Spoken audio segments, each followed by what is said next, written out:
খুনিরা আজকে আমাদের ডান পাশে বসে নেই, আজকে তথাকথিত বিরোধী দল নেই, আমরা স্বস্তিতে আছি। আমরা মনে করি বাংলাদেশি বিরোধী দলের প্রয়োজন আছে, কিন্তু সেই বিরোধী দল হতে হবে মুক্তিযুদ্ধের চেতনার পক্ষের বিরোধী দল। সেই বিরোধী দল যত ইচ্ছা সমালোচনা করুক, যত ইচ্ছা বর্তমান সরকারের সমালোচনা করুক, কটাক্ষ করুক, তাদের আমাদের কোনো আপত্তি নাই, কিন্তু খুনি রাজাকার চক্র, যারা দেশ বিরোধী চক্র, তারা যেন আর কোনোদিন এই মহান জাতীয় সংসদের ওই সিটে বসতে না পারে, সেই জন্য ঐক্যবদ্ধভাবে আমাদের সকলকে সেইভাবে রাজনীতি করতে হবে। বাংলাদেশের গণতন্ত্রের ইতিহাস। মাননীয় স্পিকার, আমরা একটা ইউনিক পার্লামেন্টে বসে আছি। আমার পজিশন এমন জায়গায়, I am sandwich between treasury bench and opposition bench.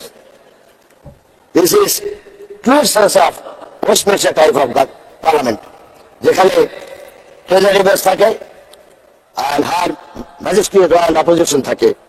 আমাদের অপোজিশন আল্লাহর ইচ্ছায় her Majesty's royal opposition. It's very good, purely Westminster type of government. মাননীয় স্পিকার, কাদের ভাই কিছু ভুল বলছি নাকি?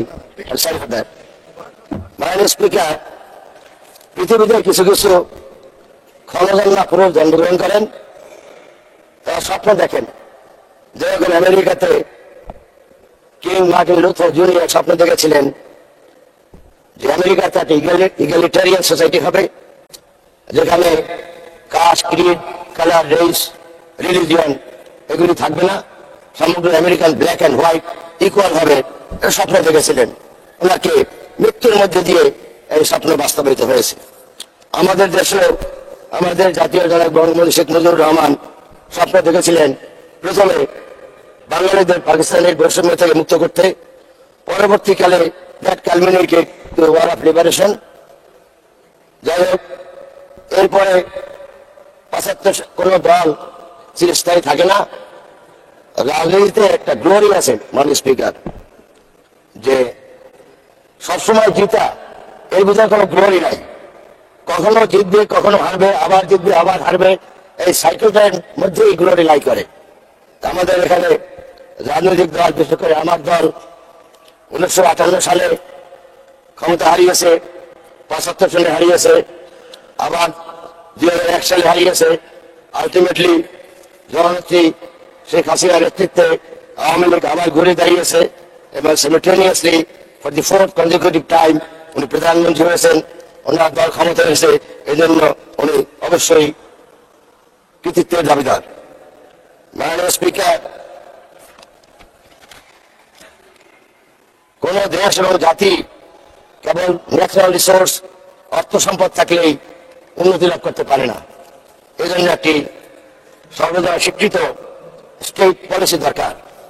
যেরকম ব্রিটিশ প্রাইম মিনিস্টার সাবেক মার্গারেট থ্যাচার বলেছিলেন যে রাশিয়ায় না আছে কি, oil, gas, iron, coal, timber, gold, everything, but Russian economy much lower than the closest neighbours.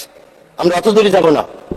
আমাদের পার্শ্ববর্তীদের বার্মা আমাদের সাইজে 5 গুণ, জনসংখ্যা 3/1 তো টোটাল তাহলে 15 টাইমস দেন বাংলাদেশ।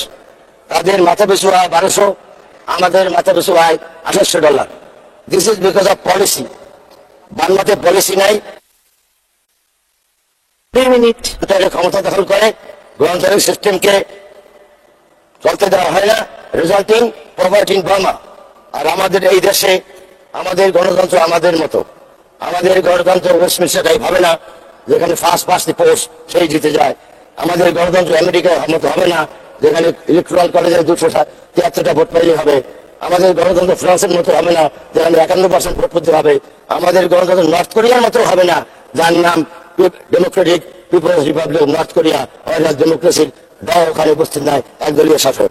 আমাদের গণতন্ত্র, আমরা যে ধরনের মানুষ, যাদের ভিত্তিতে বাংলাদেশের বর্তমান প্রধানমন্ত্রী, দেশ রত্ন জননেত্রী শেখ হাসিনা মানবতার মা, mother of humanity, mother of prosperity এবং মাদার অফ ডেভেলপমেন্ট, যাকে আমরা বলি উন্নয়নের রূপকার, সারা বিশ্বের কাছে যিনি বিস্ময়, সারা বিশ্ববাসীর কাছে বাংলাদেশকে যিনি ইমার্জিং টাইগার হিসেবে চিহ্নিত করেছেন। মাননীয় স্পিকার, ব্লুমবার্গের মতে 2025 সালে বাংলাদেশে বিশ্বের 20তম অর্থনীতির দেশ হবে।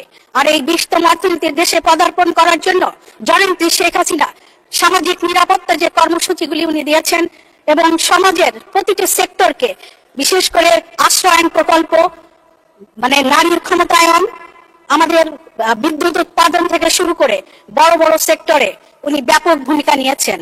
বাংলাদেশের বিশাল অবকাঠামো, বড় বড় অবকাঠামো স্বাধীনতার পরে কোন সরকারি করতে পারেনি। জননেত্রী শেখ হাসিনাকে ধন্যবাদ জানাই। 7 জানুয়ারি নির্বাচনে বাংলাদেশের সংবিধান এবং গণতন্ত্রকে সমুন্নত রাখার জন্য উনি যেই নির্বাচনের ব্যবস্থা করেছেন, কঠোর হাতে বাংলাদেশের উগ্রবাদকে এবং যে সকল দেশি বিদেশি চক্র বাংলাদেশের এই নির্বাচনকে ভণ্ডুল করতে চেয়েছিল তাদেরকে মোকাবেলা করে বাংলাদেশের সাংবিধানিক এবং সংসদীয় গণতন্ত্রের ধারা অব্যাহত রাখার জন্য উনি ভূমিকা নিয়েছেন। সেই জন্য মাননীয় প্রধানমন্ত্রীকে আমি ধন্যবাদ জানাই। মাননীয় স্পিকার, আমি আজকে অত্যন্ত আশ্বস্ত। আমরা জানি যে বিরোধী দল থাকলে, বিশেষ করে একসময় যারা ছিল তারা অকথ্য ভাষায় গালাগালি করতো, আমরা সেগুলিকে কাউন্টার দিতাম। আমরা তখন 2 মিনিট, মাননীয় স্পিকার প্লিজ 2 মিনিট। কিন্তু আজকে আমরা কি দেখতে পাচ্ছি? আমি অত্যন্ত স্বস্তিতে আছি। আমার শান্তি লাগছে দেখে যে আজকে যারা বিরোধী দলে আছেন তারা সকলেই মুক্তিযুদ্ধের সপক্ষের শক্তি। আজকে যারা বিরোধী দলে নাই তারা এক সময় ছিল, তারা 71-এর রাজাকাররা এক সময় আমাদের ওই ডান পাশে বসেছে। যারা মুক্তিযুদ্ধের সময় 30 লক্ষ মানুষকে হত্যা করেছে, 2 লক্ষ মা-বোনের সম্মানহানি করেছে, যারা জাতির পিতা বঙ্গবন্ধুকে হত্যা করেছে, তারা আমাদের ডান পাশে বসে ইতিহাস বিকৃত করে বক্তব্য দিত আর আমাদেরকে সেগুলি খণ্ডন করতে হতো। যে বেগম খালেদা জিয়া ক্ষমতায় এসে বাংলাদেশ আওয়ামী লীগের 21,000 নেতাকর্মীকে হত্যা করেছে, বাংলাদেশকে একটি রক্তের ভূখণ্ডে পরিণত করেছিল। যে জিয়া রহমান ক্ষমতায় এসে ইন্ডিয়ানীতি অধ্যাদেশ দিয়ে জাতির পিতার হত্যাকাণ্ডের বিচারের পথ বন্ধ করেছিল, সেই খুনিরা 71-এর খুনি, 75-এর খুনি এবং 2004 সালের 21 আগস্টের খুনিরা আজকে আমাদের ডান পাশে বসে নেই। আজকে তথাকথিত বিরোধী দল নেই, আমরা স্বস্তিতে আছি। আমরা মনে করি বাংলাদেশি বিরোধী দলের প্রয়োজন আছে, কিন্তু সেই বিরোধী দল হতে হবে মুক্তিযুদ্ধের চেতনার পক্ষের বিরোধী দল। সেই বিরোধী দল যত ইচ্ছা সমালোচনা করুক, যত ইচ্ছা বর্তমান সরকারের সমালোচনা করুক, কটাক্ষ করুক, তাদের আমাদের কোনো আপত্তি নাই। কিন্তু খুনি, রাজাকার চক্র, যারা দেশ বিরোধী চক্র, তারা যেন আর কোনোদিন এই মহান জাতীয় সংসদের ওই সিটে বসতে না পারে, সেই জন্য ঐক্যবদ্ধভাবে আমাদের সকলকে সেইভাবে রাজনীতি করতে হবে। বাংলাদেশের গণতন্ত্রের ইতিহাস বঙ্গবন্ধু লিখে গেছেন, গণতন্ত্রের ইতিহাস জননেত্রী শেখ হাসিনা লিখছেন। গণতন্ত্র দিয়ে বাংলাদেশের অভূতপূর্ব উন্নয়ন হয়েছে। গণতন্ত্র ছাড়া স্বৈর শাসকরা কখনো বাংলাদেশের উন্নয়ন করতে পারে না, যেটির উদাহরণ জননেত্রী শেখ হাসিনা। মাননীয় স্পিকার, আমি জানি আপনি সময় বাড়ানোর সুযোগ নেই, তাই আজকে যে মহান জাতীয় সংসদের সদস্যরা নির্বাচিত হয়ে এসেছেন, আমার ব্যক্তিগত পক্ষ থেকে আপনার 1 মিনিট আসনের যে সকল বোনেরা এসেছেন তারা যথাযথ ভূমিকা পালন করছেন, তাদের বক্তব্য শুনে আমি অত্যন্ত আনন্দিত হচ্ছি। সকলেই বর্ণাঢ্য রাজনৈতিক পরিবার থেকে এসেছেন, সকলের রাজনীতির কর্মী, সকলের বঙ্গবন্ধুর আদর্শের সৈনিক এবং নবনির্বাচিত মন্ত্রীদেরকে আমি শুভেচ্ছা জানিয়ে আমি আমার বক্তব্য শেষ করছি। ভালো থাকবেন সবাই। জয় বাংলা, জয় বঙ্গবন্ধু।